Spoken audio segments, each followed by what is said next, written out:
దేవుడి చుట్టూ దయ్యాలు చేరాయి. పార్టీలో నాపై అంతర్గత కుట్రలు చేసే ఆ దయ్యాలే నా లేఖను లీక్ చేశాయి. కేసీఆర్ దేవుడు, ఆయనే మా నాయకుడు.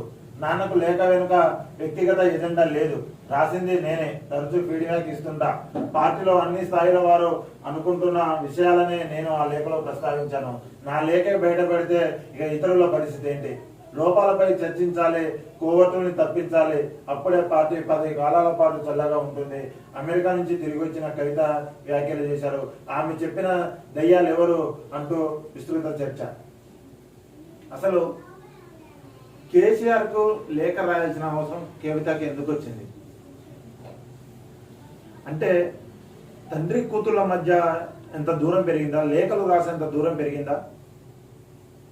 ఇంట్లో కూర్చొని, తండ్రి పక్కన కూర్చొని బిడ్డ తన సమస్యలను చెప్పుకునే స్థాయి నుంచి ఆ ఇంట్లోకి అడుగు పెట్టలేక లేఖల ద్వారా తండ్రికి సమాచారం అందిస్తా దూరం పెరిగిందా తండ్రి కూతుళ్ళ మీద?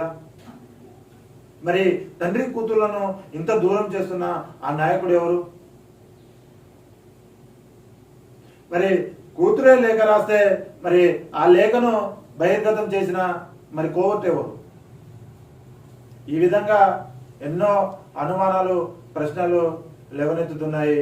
మరి ముందుగా ఏం జరుగుతా ఉంది, ఏం జరిగింది? మరి కవిత కొత్త పార్టీ పెట్టిద్దా, లేకపోతే అదే పార్టీలో మనుగడ ఉంటుందా అనేది చూడాల్సి ఉంది.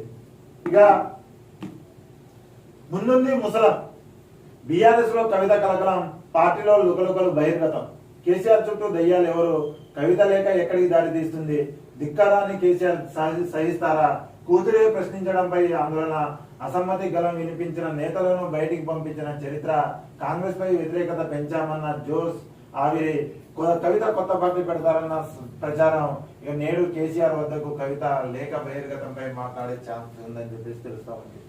అయితే మరి ఈరోజు కేసీఆర్ దగ్గరికే డైరెక్ట్ కవిత వెళ్తే మరి ఆ లేఖ ఎందుకు రాసినట్టు కవిత? ఆ దగ్గరికి వెళ్ళే చనువే ఉంటే లేఖ ఎందుకు రాస్తారు?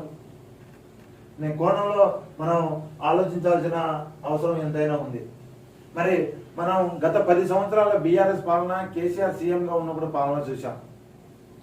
మరి మంత్రులు, ఎమ్మెల్యేలు, కనీసం ఒక పార్టీ కార్యకర్తే కాకుండా ఒక ఎమ్మెల్యే క్యాడరు, ఒక మినిస్టర్ క్యాడరే కేసీఆర్ అపాయింట్మెంట్ ఇవ్వని పరిస్థితి. కేసీఆర్కి ఎదురు చెప్తే వాళ్ళ సంగతి ఏంటి అని చెప్పేసి, ఆయన ఎంత అని చెప్పేసి చూసిన సంగతి మనం గత 10 సంవత్సరాలలో కేసీఆర్ పాలనలో చూసాం. మరి అదే అహంకారం ఇప్పుడు కూడా నడుస్తుందా? అదే అహంకారం